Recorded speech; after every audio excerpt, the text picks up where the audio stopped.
Hello everyone and welcome to competitive M. इस series में हम ऑर्गेनाइजेशन बिहेवियर के 25 क्वेश्चंस अटेम्प्ट करेंगे। इसमें हम मल्टीपल सीरीज़ करेंगे जिसमें हर एक सीरीज़ में 25 क्वेश्चंस रहेंगे।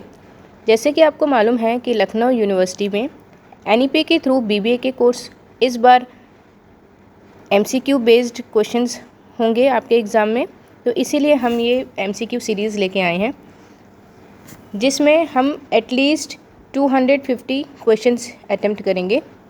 तो इस सीरीज़ में टोटल जो क्वेश्चंस है वो हम केवल 25 ही अटेम्प्ट करेंगे। जो हमारा ये फर्स्ट लेक्चर है इसमें हम 25 क्वेश्चन ही अटेम्प्ट करेंगे। क्वेश्चंस मैं पढ़ूंगी, उसको एक्सप्लेन करूंगी। आपको मेरे आंसर देने से पहले ही टिक कर लेना है कि आपके हिसाब से इनमें से कौन सा आंसर होगा, और सीरीज़ के एंड में आपको कमेंट बॉक्स में पोस्ट करना है कि 25 में से आपके कितने क्वेश्चंस अटेम्प्ट सही हुए हैं। तो स्टार्ट करते हैं आज की series. First question is all of the following topics and areas of concentration generally constitute the field of OB except. तो आपको बताना है इन चारों फील्ड में से कौन सा ऐसा एरिया ऑफ कंसर्न है जो ओबी से रिलेटेड नहीं है। Option A international influences, option B interpersonal communication, option C group structure and process, option D leadership. तो इनमें से जो ओबी का एरिया ऑफ कंसर्न नहीं है वो है option number A international influences. तो इसका करेक्ट ऑप्शन हो जाएगा option number A. Second question is a programme that ask managers to reconsider how work would be done and their organisation structure if they were starting to develop the company from the beginning is called. Option number A re-engineering, option number B MBO, MBO is management by objective, option number C TQM, TQM is total quality management, और option number D diversity training. ठीक है, तो इसमें पूछा जा रहा है कि ऐसा कौन सा प्रोग्राम है जिसके थ्रू मैनेजर जो है रिकंसीडर करते हैं जो भी वर्क उन्हें अपने ऑर्गेनाइजेशन में करना है, चीज़ों को वो अगेन रीस्ट्रक्चर करते हैं अपने कंपनी में, तो उसको हम क्या बोलते हैं। तो इसका करेक्ट ऑप्शन हो जाएगा ऑप्शन नंबर ए री engineering. Now moving toward third question, if modern day managers do not positively address and manage workforce diversity, all of the following may become negative outcome for an organization except option number A more difficult communication, option number B increased creativity and innovation, option number C more interpersonal conflicts, और option number D potential for higher employee turnover। तो इसमें बताना है कि आज के modern day में अगर मैनेजर्स जो हैं पॉजिटिवली एड्रेस नहीं करते हैं वर्कफोर्स को, या जो हमारा वर्कफोर्स डाइवर्सिटी है उसको पॉजिटिवली मोटिवेट नहीं कर पा रहे हैं, तो इनमें से ऐसा कौन सा पॉइंट है जिसमें जो नेगेटिव आउटकम नहीं आ सकते। तो इसका करेक्ट ऑप्शन हो जाएगा option number be increase creativity and innovation. Next question number 4 is managing well is obviously an important factor in organizational success. We know that the best companies to work for have low turnover and generally more satisfied employees. In this type of setting, all of the following have been expressed by employees as reasons for choosing to stay with a company for a long period of time except option number A exciting and challenging work, option number B chance to change careers within the same company, option number C chance for changing overseas assignments, और option number D focus solely on salary। तो इस question में पूछा गया है कि किसी भी कंपनी को अच्छे से मैनेज करने पर जो है हमें ऑर्गेनाइजेशनल सक्सेस मिलती है। तो जब हम कंपनी को अच्छे से मैनेज करते हैं तो एक इम्पॉर्टेंट फैक्टर बन जाता है किसी भी ऑर्गेनाइजेशन के सक्सेस के लिए। और इसी के साथ हम ये भी जानते हैं कि किसी भी कंपनी में अगर हमें काम करना है तो बेस्ट कंपनी वही है जहाँ पे टर्नओवर रेट कम हो और एम्प्लॉयज़ जो हैं वो ज़्यादा से ज़्यादा सेटिस्फाइड हों। तो ये एक रीज़न बन जाता है हर एक एम्प्लॉय का किसी भी कंपनी को ज्वाइन करने के लिए। लेकिन हमें इस क्वेश्चन में ये बताना है कि इनमें से ऐसा कौन सा रीज़न है जो सोली एक रीज़न नहीं है किसी भी एम्प्लॉय का एक कंपनी को ज्वाइन करने का। मतलब 3 रीज़न तो हैं कि जिनकी वजह से हम किसी भी कंपनी को ज्वाइन करते हैं, बट एक वो ऐसा कौन सा रीज़न है जो बहुत ज़्यादा इंपॉर्टेंट रीज़न नहीं हो सकता किसी भी एक कंपनी को ज्वाइन करने का। तो उसका जो सही आंसर है वो हो जाएगा option number D, focus solely on salary. देखिए, किसी भी कंपनी को हम ज्वाइन करते हैं तो हम क्या चीज़ देखते हैं कि वो एक्साइटिंग और चैलेंजिंग वर्क हमको प्रोवाइड करता है या नहीं, क्योंकि इसके वजह से हम नई नई चीज़ें सीखते हैं। Second, chance to change careers within the same company. अगर हमारे पास ऐसे चांसेस हैं कि एक करियर में हम सेट नहीं हो पा रहे तो उसी कंपनी में हम किसी दूसरे करियर पाथ को भी हम चूज़ कर सकते हैं। Third is chance for changing overseas assignment. हम अपने असाइनमेंट्स को भी एक ही कंपनी में रहते हुए हम चेंज कर सकते हैं। And fourth is focus solely on salary. हम केवल ये देख के किसी भी कंपनी को ज्वाइन नहीं करते कि वो अच्छी सैलरी हमको प्रोवाइड कर रहा है, हम बाकी की और भी चीज़ें देखते हैं, जैसे हमारा वहाँ पे ग्रोथ एंड डेवलपमेंट कैसा होगा। तो इसका सही आंसर हो जाएगा option number D, focus solely on salary. Now moving toward fifth question, the OB subject of perception has been most influenced by which behavioral science discipline? तो इसमें ऑप्शंस दिए हैं, option number A political science, option number B psychology, option number C social psychology और option number D anthropology.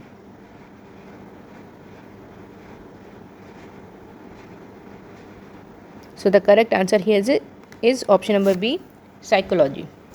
Now next question, question number 6 is OB's current state of investigation and study is best described as.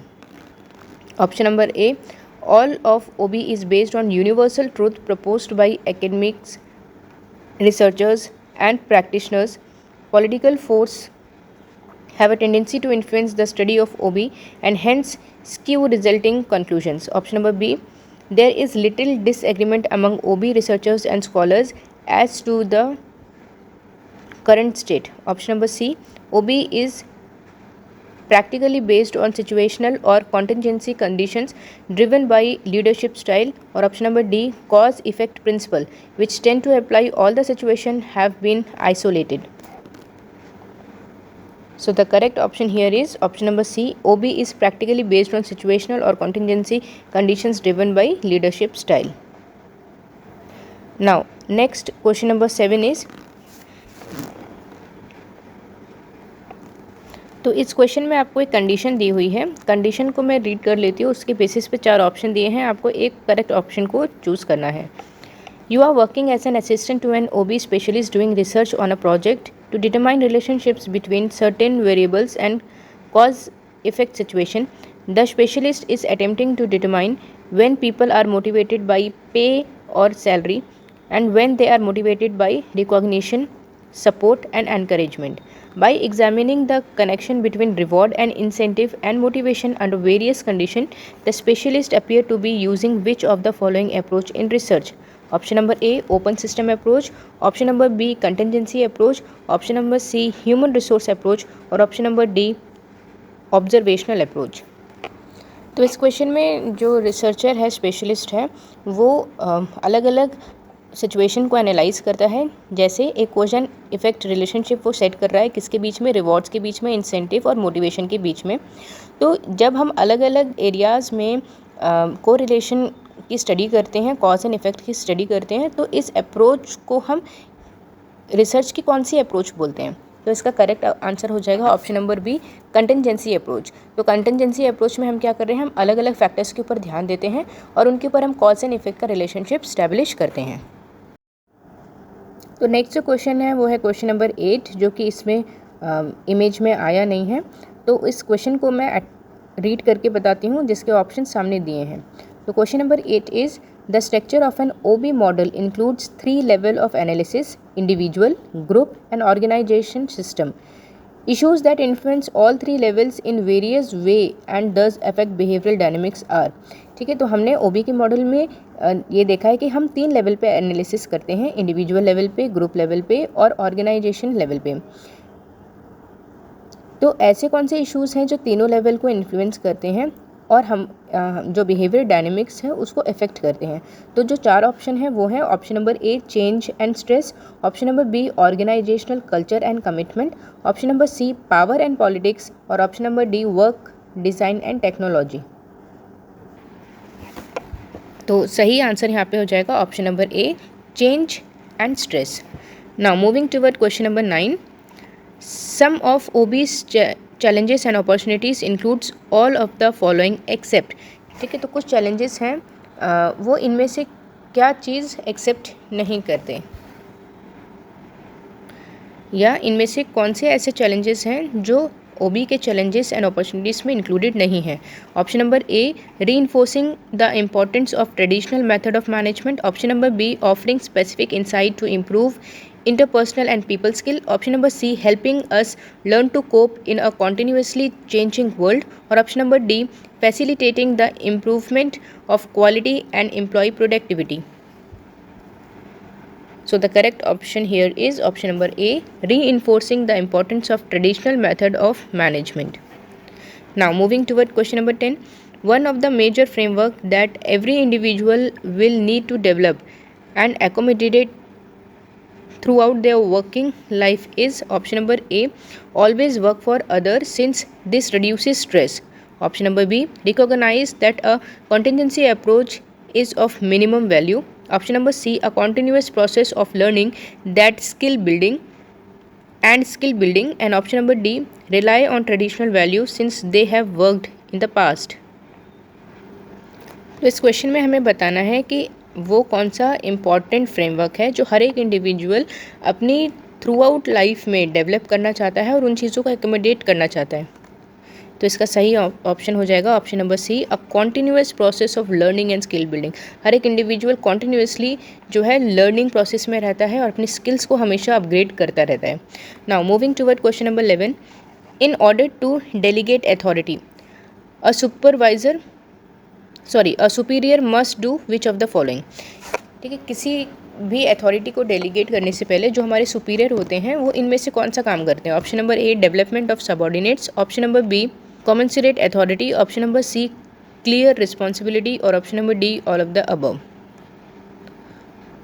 तो easy question है, इसका सही option हो जाएगा option number D, all of the above. Now moving toward question number 12, which statement is true.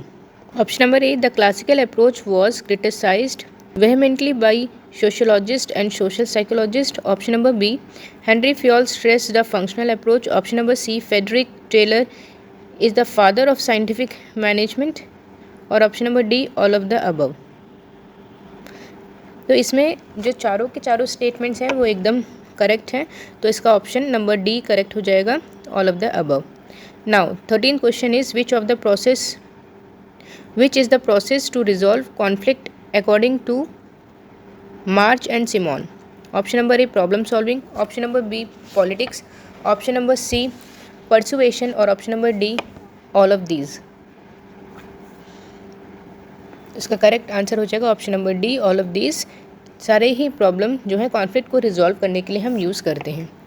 Now question number 14, authority is of dash type. Authority किस type की है। Option number A, legal authority. Option number B, chromatic authority. Option number C, traditional authority. और option number D, all of the above. ये भी easy question है, इसका सही answer हो जाएगा option number D, all of the above. Now moving toward question number 15, which statement is true. इनमें से कौन सा स्टेटमेंट जो है वो सही है। Option number A, perception is the means by which stimuli affects an organism और individual. Option number B, human behavior is generally determined on the basis of what is perceived rather than what is। Option number C, behavior is determined only by perceived stimuli। In other words, a stimulus that is not perceived has no effect on human behavior। और option number D, all of the above। तो इसमें भी जो हैं वो चारों के चारों ऑप्शन सही हैं, तो इसका करेक्ट ऑप्शन हो जाएगा option number D, all of the above. Now moving toward next question, question number 16, leadership is the activity of influencing people to strive willingly for group objectives। This statement is given by option number A, George R. Terry। option number B, Harris Thomas A। option number C, Davis Keith। और option number D, Rensis Likert। So the correct option here is option number A, George R Terry. तो कुछ definitions आपको याद करने पड़ेंगे और ये भी याद करना पड़ेगा कि वो डेफिनेशन किस ऑथर ने दी है। नाउ नेक्स्ट ऑप्शन नंबर 17, तो यहाँ पे एक चार्ट गिवन है जिसमें पहली स्टेज पे दिया है physiological, second is security, third is social, fourth is esteem and fifth is self actualisation. The figure represents dash theory of motivation. ये कौन सी थ्योरी है। बहुत इजी क्वेश्चन है। Option number A H Maslow, option number B McGregor, option number C Porter Lemon और option number D Lawless and David J. बहुत easy question है, इसका आंसर क्या है? Option number A H Maslow's. Now moving to the next question, that is question number 18. The field of organizational behavior examines such questions as the nature of leadership, effective team development, dash and dash. Option number A interpersonal conflict resolution, motivation of individual. Option number B organizational control, conflict management. Option number C motivation of individuals and planning. And option number D is planning and development. So here the correct answer is option number D, planning and development. Now next question, question number 19 is theory X includes. theory X में क्या क्या है ये आपको इन option में से बताना है। तो थ्योरी एक्स एंड वाई हमने पढ़ा है कि थ्योरी एक्स एंड वाई किसने दी है? मैकग्रेगर ने दी है, जिसमें थ्योरी एक्स अगर आपको याद होगा तो वो नेगेटिव एसोसिएटेड थ्योरी है and theory Y is positively associated theory. Now option number A, the average human being prefers to be directed, wishes to avoid responsibility and has relatively little ambition and above all desire and security. Option number B, human beings are inherently lazy and will shun work and therefore must be coerced. Option number C, represents the traditional view of direction and control. And option number D all of the above. तो अगर आप देखोगे option number A B and C तीनों ही negative associated theories हैं, जिसमें option number ए में less ambition, avoiding responsibility, इन सब की बात की गई है। ऑप्शन नंबर बी में जो है लेजीनेस की बात की गई है और ऑप्शन नंबर डी में जो ट्रेडिशनली चीज़ें चली आ रही हैं डायरेक्शन एंड कंट्रोल की, उसकी बात की गई है। तो यहाँ पे ऑप्शन नंबर डी हमारा सही हो जाता है। तो correct answer here is option number D all of the above.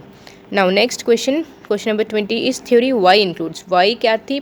Positive characteristics और positively influence theory. Now option number A is in general for most people the excuse of physical and mental effort in work and play is as natural as play or rest. Option number B, man will exercise self control in those spheres where the objectives tally with his own. Option number C, the capacity of developing and utilizing their capacities, knowledge and skills does exist in people. And option number D, all of the above. Easy question है, इसका सही answer हो जाएगा option number D all of the above, क्योंकि सारे ही positive associated points हैं। Now moving toward question number 21, which perspective is held as being responsible for launching research into such topic as leadership, effectiveness and group dynamics. Option number A, human relation approach. Option number B, scientific management. Option number C, contingency approach or option number D, Hawthorne effect. So here the correct option is option number A, human relation approach. Now moving to the next question, question number 22, which statement is true? कौन सी statement इसमें से सही है? Option number A, personality is defined as the unique aspect of an individual's behavior. Option number B, man is affected by and affects the environment. Option number C, perception is the mean by which stimuli affects an organism or individual. And option number D, all of the above. Here the correct answer will be option number D, all of the above. Now moving to the next question, question number 23, motivation includes option number A, job enrichment, option number B, job rotation or option number C, job enlargement and option number D is all of the above. तो हमें बताना है कि इनमें से motivation में क्या चीज़ included है। जॉब एनरिचमेंट क्या होता है? जॉब एनरिचमेंट होता है कि जब हम वर्टिकली जॉब को या रिस्पॉन्सिबिलिटीज़ को इंक्रीज़ करते किसी भी इंडिविजुअल में। जैसे कि एक इंडिविजुअल है जो अभी असिस्टेंट मैनेजर की पोजीशन पे काम कर रहा है, कल को मैनेजर नहीं आता है तो उसको मैनेजर की रिस्पॉन्सिबिलिटी हम उसको दे देते हैं, तो इसको बोलते हैं जॉब एनरिचमेंट। हम क्या कर रहे हैं? उसके रोल एंड रिस्पॉन्सिबिलिटी को इंक्रीज़ कर रहे हैं। Next is job rotation. Job rotation में हम एक ही तरीके का काम करते करते बोर हो जाते हैं, तो एम्प्लॉयज़ को मोटिवेट करने के लिए हम उनको सेम लेवल की जॉब में रोटेट करते रहते हैं। जैसे फॉर एग्ज़ाम्पल कि आज किसी ने जो है सेम लेवल पे बर्गर को कटिंग करने का काम किया है, जैसे मैकडी का हम एग्जाम्पल ले लेते हैं। तो मैकडी में क्या होता है कि जैसे कि हमें एक बर्गर बनाना है तो बर्गर की कटिंग कोई करेगा, उसके जो वेजिटेबल्स उसमें हम डालते हैं उसकी चॉपिंग कोई करेगा, कोई उसकी आलू की टिक्की बनाएगा, कोई बर्गर को की पूरी स्टफिंग करेगा, कोई स्टफ़ बर्गर को बेक करेगा, ठीक है, कोई पैकिंग करेगा, तो कोई बिलिंग का काम करेगा। तो हमने यहाँ पे क्या किया कि जो इंडिविजुअल एक हफ्ते से केवल कटिंग का काम कर रहा था बर्गर की, उसको हमने चॉपिंग का काम दे दिया। जो चॉपिंग का काम कर रहा था उसको हमने आलू की टिक्की बनाने का काम दे दिया। जो आलू की टिक्की बना रहा था उसको हमने बर्गर फिलिंग का काम दे दिया। जो बर्गर की फिलिंग कर रहा था उसको हमने बेक करने का काम दे दिया, और जो बेक कर रहा था उसको हमने पैकेजिंग का काम दे दिया। तो इस तरह हमने क्या किया, हर एक इंडिविजुअल को हमने अलग अलग टास्क में रोटेट किया है। तो इस रोटेशन से क्या है, एक तो हर एक इंडिविजुअल नई नई स्किल्स को भी सीखता जा रहा है, और उसी के साथ साथ वो मोटिवेट भी होता है, और उसका जो काम है वो मोनोटोनस नहीं रहता है, तो उसके अंदर बोर्डम भी नहीं आता है। तो इसको हम बोलते हैं job rotation. Next is job enlargement. तो जॉब एनलार्जमेंट में हम क्या करते हैं, सेम लेवल पे सेम पोजीशन पे हम वर्कलोड को इंक्रीज़ करते जाते हैं, हम रोल्स एंड रिस्पॉन्सिबिलिटीज़ को इंक्रीज़ करते जाते हैं। Next is option number D, all of these. तो इसका करेक्ट आंसर हो जाएगा option number D, all of these. तो मोटिवेशन के लिए job enrichment, job rotation, job enlargement तीनों ही इंपॉर्टेंट होते हैं। Now moving to next question, that is question number 24। In the implications of the Hawthorne studies, which of the following reasons are given by the workers? Now next question is, in the implications of the Hawthorne studies, which of the following reason are given by the workers? Option number A, earnings. Option number B, type of supervision. Option number C, small groups. और option number D, all of these. तो हॉर्थन studies आपने पढ़ी थी previous semester में principles of management में। तो उसके basis पे जो करेक्ट आंसर है वो हो जाएगा option number D, all of these. Now the last question is, of the 4 building blocks skills, which one is frequently considered to be the largest behavior management challenge? Option number A, the ability to inspire employees. Option number B, the ability to analyze situations correctly. Option number C, personal flexibility and adaptability. और option number D, outstanding perceptual skill. So the correct answer here is option number D, outstanding perceptual skills. तो ये थे आज के 25 questions ओबी के। Comment box में ज़रूर बताना कि आपके 25 क्वेश्चंस में से कितना स्कोर आया है। नेक्स्ट सीरीज़ में हम लेके आएंगे आगे 26 से 50 क्वेश्चंस उसके सॉल्यूशंस के साथ। All the best for your exams. Questions को अच्छे से पढ़िए, ध्यान से पढ़िए, ऑप्शंस को ध्यान से पढ़िए, रिजेक्शन ट्रिक को अप्लाई करिए। रिजेक्शन ट्रिक से काफ़ी हेल्प मिल जाता है करेक्ट ऑप्शन तक पहुंचने में, और ऐसे आप अच्छे मार्क्स स्कोर कर सकते हैं। All the best class for your exams. Thank you.